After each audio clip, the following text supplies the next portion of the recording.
The first thing Solis noticed about the human station was that the walls talked. Not literally, he understood that much, but every surface had something on it: painted scenes, carved words, printed images, a man pulling a sun across the sky with ropes, a woman standing on a fish in the middle of an ocean, a soldier with a sword so large it should have been impossible to lift. Solis pressed his small golden nose against the first mural he saw and stared at it for a very long time. Elder Drav pulled him back by the tail. "It is decoration," Drav said, in the flat tone he used when something did not require discussion. "Humans put images everywhere. It means nothing."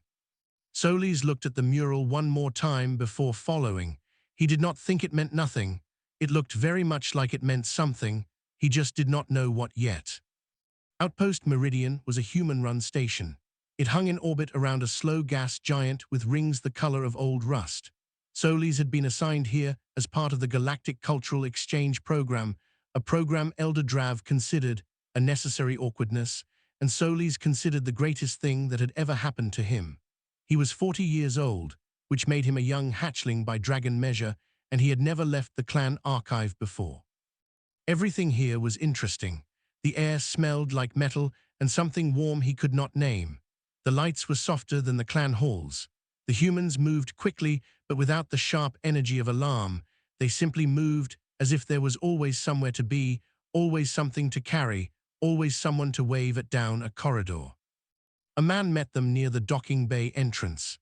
He was older, with grey at his temples and a coat that had seen better years. He carried a data slate in one hand and a small paper book in the other, which Solis found unusual because paper books were rare even among humans. "You must be Solis," the man said, looking down at him. He did not seem alarmed by the fact that Solis was a dragon, which Solis appreciated. Many species took a moment to adjust. "I am Ren. I keep the archive here. I have been looking forward to your visit." Solis liked him immediately. "You have a paper book," Solis said. "I do. What is it?" Ren looked at the cover as if reminding himself. "Stories," he said. "What kind?" "Human ones." Solis opened his notebook, a small thing he had been given by the clan to record observations, and wrote that down. He was not sure why yet. It just seemed like the beginning of something important. Elder Drav spent 2 hours establishing rules with the station's senior staff. Solis spent those 2 hours in Ren's archive room, which was the most extraordinary place he had ever been. Books lined every wall. Data slates were stacked in careful towers on the floor. Scrolls sat in long tubes along one shelf, labeled in 3 languages. The room smelled like old paper and something Ren called tea, which was a hot drink that humans made from dried leaves and believed solved most problems. "Is all of this history?" Solis asked, turning in a slow circle. "Most of it," Ren said, settling into a wide chair. "Some of it is story, some of it is both." "Is there a difference?" Ren thought about that. "Sit down," he said instead of answering. "I will read you something." Ren opened the paper book and read aloud the story of a man named Prometheus. This man had climbed up to where the gods lived, stolen fire from them, and brought it down to give to ordinary people. As punishment, the gods chained him to a mountain. Every day an eagle came and ate part of him. Every night he healed. Every morning the eagle came again. He endured this for a very long time, and he did not regret what he had done. When Ren finished, the room was quiet. Solis had not moved once. His golden scales caught the light from the desk lamp and threw small reflections across the ceiling. He was still looking at the space in front of him, seeing something that was not in the room. "This happened?" he asked. "Humans have been telling that story for several thousand years," Ren said. Solis wrote in his notebook. He wrote quickly, covering 2 pages in careful script. When Elder Drav came to collect him an hour later, Solis had filled 5 pages. He told Drav, on the walk back to their quarters, that a human man had once stolen fire from gods and been punished by having his body eaten each day and restored each night, which he endured without complaint because he had done it for others and believed it was right. Elder Drav stopped walking. "Solis," he said in a careful voice, "that is a myth. A story invented to explain fire and suffering. It is not history. It did not happen. Solis looked at his notebook. Then he looked at Drav. Ren said humans have told it for thousands of years, he said. The clan archive says that when a record is preserved across thousands of years, it means someone considered it important enough to protect. We have a word for that. Drav stared at him. We call it history, Solis said. He went to his bunk and opened his notebook to a clean page. At the top, in careful letters, he wrote the title. Verified Historical Acts of Humanity, Volume I. And below that, the first entry, a man named Prometheus, who stole fire from gods and did not regret it. It seemed like a good place to start. There was a small cleaning bot that worked the corridor outside Solis's quarters every second morning. It was not intelligent. It moved in straight lines and made a soft humming sound and bumped into the wall at the same corner every single time. Solis found this deeply relatable. He was new here too. He got into the habit of sitting in the corridor while the bot worked and reading back through his notes aloud. Not because the bot could understand him, but because hearing the words made them feel more real, more settled in his mind, like stones placed carefully one on top of another. By the third week on Outpost Meridian, his notebook had 17 entries. He had the story of a man who blinded a giant with one eye by sharpening a stick and waiting for the right moment. He had the story of a woman whose beauty caused a war that lasted 10 years and ended with an entire city destroyed from the inside by a hollow horse. He had the story of a boy who flew using wings made of feathers and wax, climbed too high, melted the wax, and fell into the sea, which Solis had filed under both aviation history and the cost of exceeding recommended operational altitude. He had 7 stories about a man named Hercules who appeared to have spent a significant portion of his life performing physically impossible tasks as punishment for something he did not mean to do, which Solis found both impressive and deeply unfair.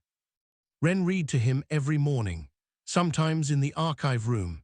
Sometimes they walked the observation deck and Ren talked, and Solis listened, and the gas giant turned slowly below them in shades of amber and rust. Ren never told him the stories were myths. He also never told him they were facts. When Solis asked questions, and he always asked questions, Ren answered them carefully in a way that left room for Solis to make up his own mind. How large was the Cyclops? Solis asked one morning. Large enough that one man shouldn't have been able to escape him, Ren said. Solis wrote that down. He filed it under confirmed threat assessment, overcome regardless. It was Hala who first realized what Solis was actually building. She was a young engineer on the station, responsible for the power relays on the lower decks. She had short brown hair that she kept tied back with whatever was nearby, which was usually a piece of wire or a calibration tool. She spoke quickly and laughed at things that were not obviously funny, and she had a habit of being wherever something interesting was happening, which meant she ran into Solis fairly often. She heard him before she saw him one afternoon, his voice coming around a corner, reading aloud to the cleaning bot about a sailor named Sinbad who had crossed impossible oceans and survived encounters with creatures larger than ships. Hala stopped, listened, then came around the corner. Who told you about Sinbad? She asked. Ren, Solis said. It is in the archive, Volume II, Entry 4, cross-referenced with maritime navigation under extreme hostile conditions. Hala looked at the notebook. It was very full. The handwriting was very neat. You cross-referenced Sinbad, she said slowly. He navigated by stars and survived multiple large predator encounters and still completed his voyage, Solis said, with the tone of someone explaining something obvious. That is a navigational achievement. It belongs in the record. Hala sat down on the floor next to the cleaning bot. Solis, she said. These are, she stopped. She looked at his notebook again.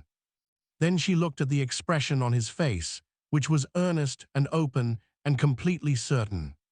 She thought about what Ren had said to her once, early in her posting, let him read. Don't explain, see what he does with it. Tell me about Sinbad, she said instead. He told her, then he told her about Odysseus, and then Anansi the spider who outwitted everyone who outmatched him, and then the story of a woman named Mulan who took her father's place in a war and won it. Hala sat on the floor for 2 hours and listened, and somewhere in the middle of the story of Anansi, she stopped thinking of the stories as myths. Not because she had forgotten they were, but because Solis's catalogue made them into something else. Every entry had a name, a date range, a summary of the challenge faced, the method used, and the outcome. He had sorted them by theme: extreme endurance, creative problem-solving, self-sacrifice, deception as strategy, the defeat of superior force through intelligence. It read like a military and philosophical handbook. It read like a record of what humans believed they were capable of. That evening, a man named Breck arrived at the station. He was a senior official from the Galactic Council of Rational Species on a routine inspection tour. He had a sharp face and the careful voice of someone who had spent a long time being the most certain person in every room. He asked to meet with Solis. He had heard about the notebooks. He reviewed the first volume at the dinner table, paging through slowly. He stopped at the entry for Prometheus. He stopped again at Hercules. He set the notebook down with the particular care of a person who is controlling what their hands want to do. These are myths, he said. Surely you understand that. They have been preserved for thousands of years, Solis said. My clan teaches that preservation across generations is the mark of a record considered vital. I see no reason to apply a different standard to human records. Breck opened his mouth, closed it. The interpretation, he said finally, is culturally layered. He had heard Wren say that once. Solis recognized it immediately. He wrote it down in the margin of volume II, next to Odysseus. Note, even critics confirm the layering, further study required. The distress signal came in at an odd hour, when most of the station was quiet, and the gas giant outside had shifted to a deep bruised purple that made the observation windows look like paintings. Solis was awake because he was often awake at odd hours. He did not need as much sleep as most species thought he did, and he used the quiet time to read. He had moved on to volume IV by now. He was working through stories of humans who had faced things larger than themselves and found unexpected ways through. He heard the alert tone from the operations corridor and followed it. The main operations room was bright and loud with voices by the time he arrived. Hala was already there, standing at a console, her expression tight. Counselor Breck stood near the center of the room with his hands clasped behind his back and the look of a man performing calm very carefully. Elder Drav was in the corner, arms folded. A mining colony 12 light minutes away had sent the signal. An automated weapons platform, a leftover from a border conflict many years old, had reactivated in their sector and was targeting anything that moved. 3 colony transport vessels had already been forced back. The platform was too heavily armed for the colony's own security to approach. The nearest military response was 19 hours out. Outpost Meridian was 4 hours out, but the station had no weapons. Nobody at the table had a solution that did not involve waiting. We wait, Breck said. We do not approach an active weapons platform unarmed. That is not caution, that is fact. Wren, who had come in late and stood near the door with his tea, said carefully, we could create a distraction, draw its targeting away from the colony vessels long enough for them to move. With what, Breck said, a strongly worded message. Nobody laughed, but some people looked like they wanted to. Solis was not listening to Breck. He was standing very still with his notebook open, not reading it, just resting his claw on the page. He was thinking about Odysseus, about the Trojan horse, about the story of a fox he had read the week before who could not reach something it wanted and so changed what it was doing entirely rather than hitting the same wall again. He raised his claw. Breck looked at him with the expression adults use for children who speak at the wrong time. This is not a cultural discussion, hatchling. In human military history, Solis said, in the steady voice he used when he was certain about something. When a force was outmatched in direct confrontation, they did not fight. They made the opponent look the wrong way. They hid soldiers in a wooden horse. They pretended to retreat and turned around. They made noise in one place while moving in another. They never tried to beat what they could not beat. They confused it. They misdirected it. And then they walked through the opening while it was busy looking elsewhere. The room was quiet. "Those are myths," Breck said. "That platform," Solis said, "is targeting anything that generates a matching drive signature to the colony vessels. If something else generated that signature at a different location, something it could chase but never actually catch, the colony vessels could move freely while the platform was occupied." Haller had already turned back to her console. She was pulling up signal schematics before he finished the sentence. "A spoofed drive signal," she said, "looped and boosted. We could broadcast it from the unmanned relay station on the far side of the colony's orbit. The platform goes after the relay, which has nothing aboard. The colony vessels pull out while it's chasing static."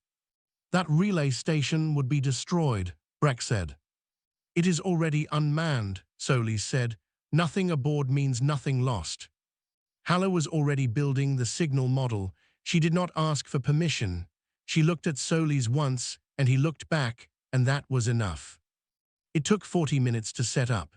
The relay station began broadcasting a mimic drive signature at 2:47. The weapons platform shifted direction within 90 seconds. The colony vessels, all three of them, pulled out in the gap and hit full drive heading toward the station. Breck did not speak during any of it. He stood in the same place, watching the screens. When the debrief was finished, and the colony vessels had confirmed they were clear, the operations room settled into a different kind of quiet. The kind that comes after a thing ends well, but no one is quite sure how to talk about it yet. Breck picked up the notebook Solis had set on the table during the discussion. He paged through it slowly, the way he had done at dinner. He stopped at the Odysseus entry. He stopped at the wooden horse. He read Solis's notation in the margin: "Principle, when direct force fails, make the target choose the wrong direction, applicable to non-combat scenarios." He set the notebook down. He did not call the stories myths. He did not say anything. Solis took the notebook back. He went to a clean page and began to write his account of the night while the details were still fresh. Name of platform, colony location, the signal model Haller had built, the time elapsed, the outcome. At the bottom of the entry, he wrote a single line: "Source principle, Trojan deception, human historical record, cross-reference to Odysseus navigational strategy, volume II, entries 3 and 6. He thought about Wren's words from his first week on the station. What a species tells about itself shows what it believes it is capable of. The platform had been bigger. The station had been unarmed. 19 hours of waiting had been the rational answer. But the stories had given them a different question to ask, and the different question had a 4-hour answer. Solis closed his notebook and went back to bed. He had reading to do in the morning. Word of what had happened at the colony spread in the quiet, determined way that things spread when no one is supposed to be talking about them, but everyone is. By the time it reached the Dragon Scholarly Council, it had gone through 4 retellings and a written report from Elder Drav, who had titled his report Incident Analysis, Non-Standard Reasoning Applied to Crisis Response, Possible Methodology Concern. He had not meant it to sound like a complaint about Solis, but the council read it as one which suited Drav's feelings on the matter well enough. Senior Archivist Oren arrived 6 weeks later on a supply vessel. He was very old. His scales were the pale silver of things that had once been bright and taken on a different kind of beauty over time. He walked with a cane that he did not actually need. He used it for emphasis, mostly, tapping it against the floor at the end of points he considered settled. He had spent 900 years in the Dragon Archive compiling verified historical records, and he had written the standard text that young dragon scholars still used to learn the difference between myth and fact. He reviewed Solis's notebooks in the archive room, with Solis sitting across the table and Wren sitting near the window pretending to organize something. Oren was quiet for a long time. He turned pages carefully. He read entries fully. He examined the cross-reference system, the thematic categories, the notes in the margins. After 2 hours, he set volume IV down. "Your methodology," he said, "is sound." Solis sat up slightly. "The sourcing is consistent, the categorization is logical, the annotations are thorough." Oren tapped his cane once on the floor. "The conclusions, however, are not defensible." "Which conclusions?" "All of them. These are stories, Solis. Humans invented them before they understood the world. Prometheus did not steal fire. Hercules did not fight a 9-headed creature. A man did not sail a ship through a narrow channel with a monster on each side. These events did not occur." Solis folded his claws on the table. "May I respond?" Oren gestured for him to proceed. "Every verified record in the Dragon Archive," Solis said, "began as oral tradition before someone wrote it down. The founding record of Clan Veth was passed by voice for 600 years before the first written version. In that time, it changed 17 documented times. We still call it history." Oren said nothing. "The humans in these stories," Solis continued, "behave in ways consistent with all known human behavior. They refuse to accept that something cannot be done. They find unexpected paths. They absorb enormous losses and continue. They use creativity where they lack power. Every human I have observed here on this station does these things in small ways every single day. The stories simply show the same traits at a larger scale. Consistency of character trait does not confirm a specific event occurred." "No," Solis agreed, "but when a principle from these stories was applied to a real crisis 3 weeks ago, it worked. If the principle works, archivist, then the record that contains it has functional value equal to any other record, regardless of whether every detail is literal fact." Oren looked at him for a long moment. Then he picked up volume I and read the first entry again. He read it twice. He closed the notebook and held it in his old silver claws and did not put it down. "You are not the first young scholar to take an unconventional position," he said finally. "Most of them revise it once they understand the standards of evidence more fully." "I understand the standards," Solis said. "I am arguing they should be applied differently here, not lowered, different." Ren, near the window, did not turn around, but his shoulders moved slightly, the way they did when he was trying not to smile. That evening Oren found Ren in the corridor outside the archive room and walked beside him for a while without speaking. The gas giant was visible through the long window at the end of the hall, enormous and slow and the color of old amber. "Do you believe these stories are history?" Oren asked. Ren thought about it. "I believe they are the truest things my species ever wrote down," he said. "Whether they happened exactly the way we tell them, that is a smaller question. The larger question is why we kept telling them. Why across every culture and every era and every part of the planet, humans told stories about ordinary people doing impossible things. Not gods, ordinary people. I think that is worth studying seriously." Oren tapped his cane once, softly, not for emphasis, just a sound. "Your hatchling," he said, "is unusual." "He is," Ren agreed. "I came here to correct him." Oren looked out at the gas giant. "I find I am not certain he is wrong. I am certain his evidence is incomplete. That is not the same thing." He went back to his quarters and sat at the small writing desk and opened his own journal, a private one, not for the archive, and wrote 4 lines. He had not put anything in this journal for 11 years. In the morning, Solis began volume VII. He added a new section at the front, which he labeled "Stories whose truth remains under investigation, held open pending further evidence." The first entry was about a scholar who came to argue and left uncertain. He did not name Oren in the entry. He simply wrote, "Subject arrived with a closed case, left with an open question.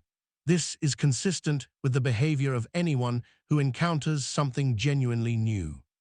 He marked it under Explorers. It seemed to fit.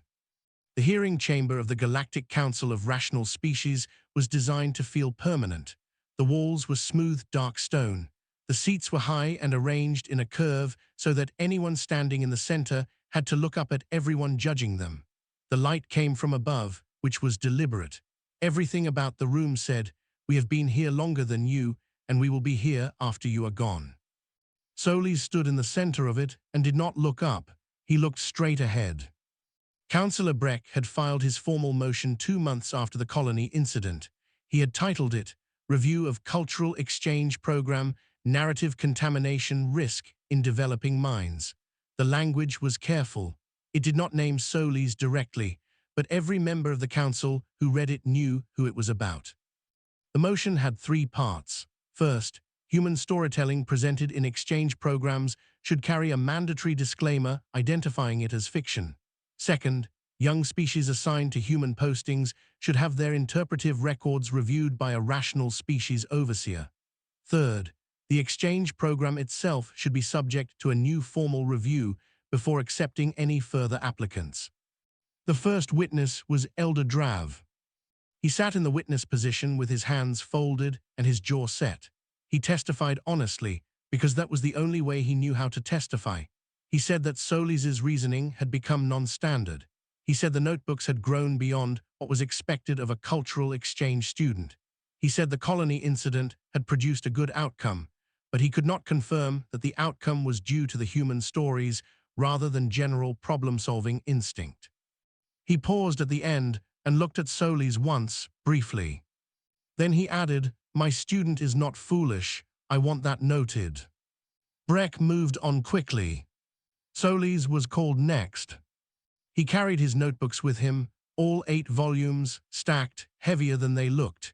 He set them on the small table beside the witness position and did not sit down. He stood. "The council considers these records a problem," he said. He did not wait for Breck to direct the conversation. "I would like to explain what they actually are." Breck began to say something about procedure. Solis continued. "I have spent 2 years recording what humans call their history. The council calls it mythology. The distinction rests on whether the specific events happened. I want to offer a different question." He opened volume III to a marked page. 3 months ago, an active weapons platform was threatening a mining colony. Every rational analysis said wait 19 hours for a military response. The outcome of waiting would have been significant loss of life and possibly the colony itself. The chamber was very quiet.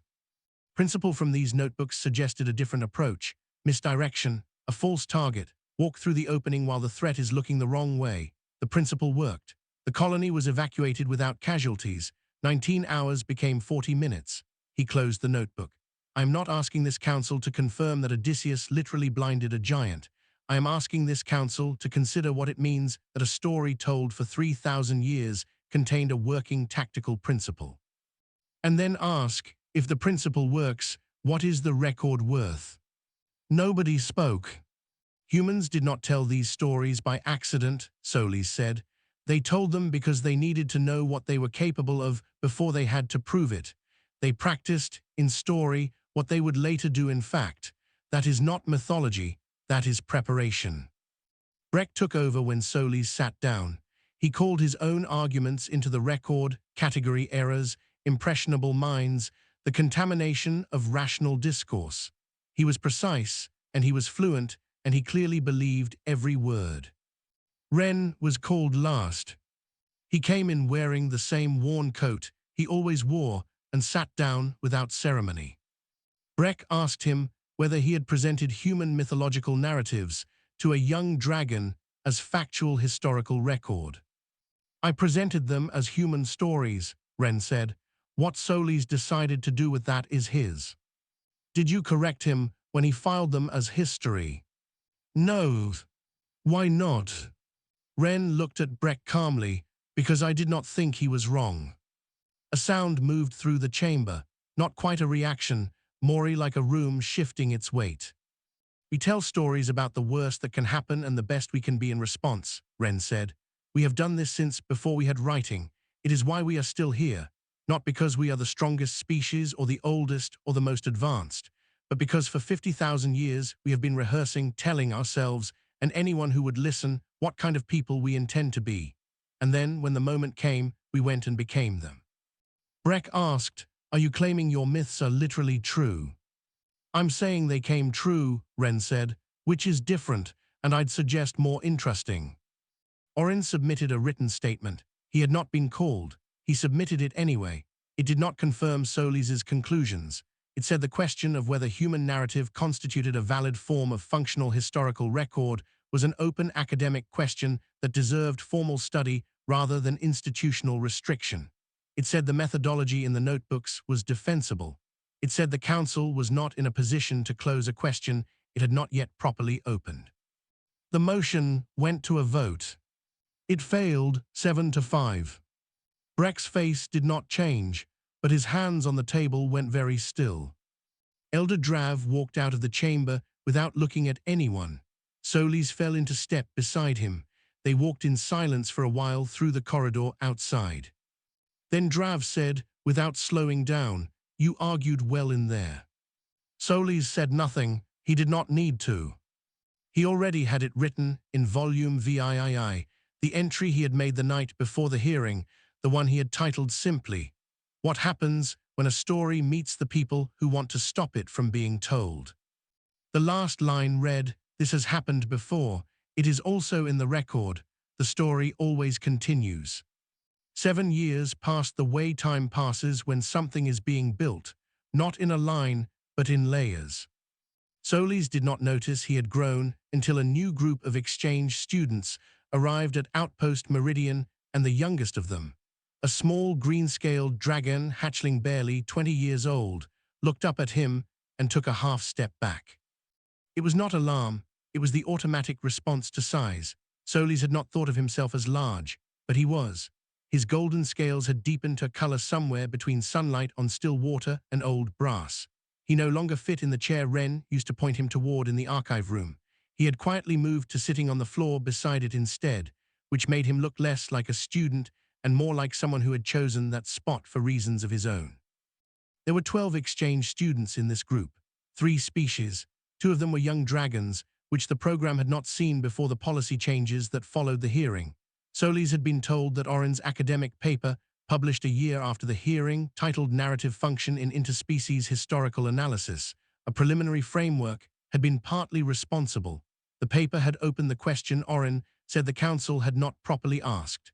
Scholars were still arguing over it. The arguing was, itself, considered progress. Solis led the students through the station on their first day.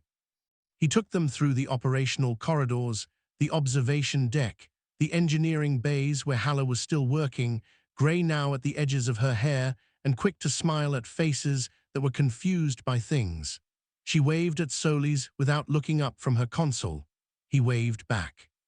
He took them to the archive room last. It was not the same room Wren had used. Wren had retired 2 years ago, quietly, in the way that people retire when they have done what they came to do and know it. The new archive room was 3 times the size, because the archive itself had grown. One full wall was his original notebooks, 22 volumes now, their spines worn and their covers repaired in 2 places where they had been handled too many times by people who had come specifically to look at them. On the opposite wall was a framed copy of a Galactic Council document, not the motion Breck had filed, a different one from 3 years later, a formal recognition of a new academic field. The title at the top read, Functional Historical Narrative, the study of species self-definition through story as a predictive model of behavior. Solis had not named the field. He had not even known the naming was happening until someone sent him the document. He had framed it anyway because Wren would have liked seeing it on a wall. The young green-scaled dragon stood close to volume I and read the spine. "These are yours?" she asked. "They are," Solis said. "What are they?" "Human history," he said, "as I understood it at the time." She looked at the wall of notebooks and then at the framed document. "My elder told me you are the reason dragons are allowed in the exchange program now." Solis looked at Wren's old chair, which was still in the room because no one had moved it and no one was going to. "A man named Wren is the reason," he said. "He read me a story about a man who stole fire from gods and did not call it mythology. I did the rest. A human student near the back asked what the story was. So Solis sat down on the floor, his usual spot, beside the chair, and told them. He told them about Prometheus. He told it the way Ren had told it to him, without explanation, without disclaimer, as if it was simply a thing that had happened and been remembered. The students sat in a loose group on the floor around him, which none of them had planned to do, and all of them did without noticing.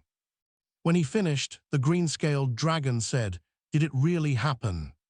Solis was quiet for a moment. He thought about the colony and the weapons platform and the 40 minutes. He thought about Orin's cane tapping softly against the floor. He thought about Hala building a signal model from a story about a hollow horse, her hands moving fast, not asking permission. He thought about Breck's motion failing 7 to 5, and Elder Drav walking out of the chamber and saying, without stopping, "You argued well in there." "I think," Solis said, "that humans told that story for thousands of years before they left their own planet. They told stories about reaching the stars long before they had the means to do it. They told stories about surviving things that should have ended them. They told stories about ordinary people doing what everyone else said was impossible, and then they went and did those things." He looked at the notebooks on the wall. A very long plan looks like a myth until the last step. Nobody spoke for a while. Then one of the human students asked if they could read the notebooks. "Yes," Solis said, "that is what they are for." That night he opened volume 23 and wrote the date and the station name at the top of a new page. He wrote a brief account of the students arriving, the questions they had asked, the way they had all sat on the floor without planning to. At the bottom, he wrote, "Today I told a new hatchling the story Ren told me. She asked if it really happened. I gave her the only honest answer I have. I believe this is the story continuing. I am recording it here as history because that is what it will be once enough time has passed. All history was once a story someone refused to stop telling." He closed the notebook. Outside, the gas giant turned in the dark the way it always had, slow and vast and entirely indifferent. Somewhere beyond it, across the long distances between stars, humans were still telling their stories. And somewhere in those stories, things were still becoming true.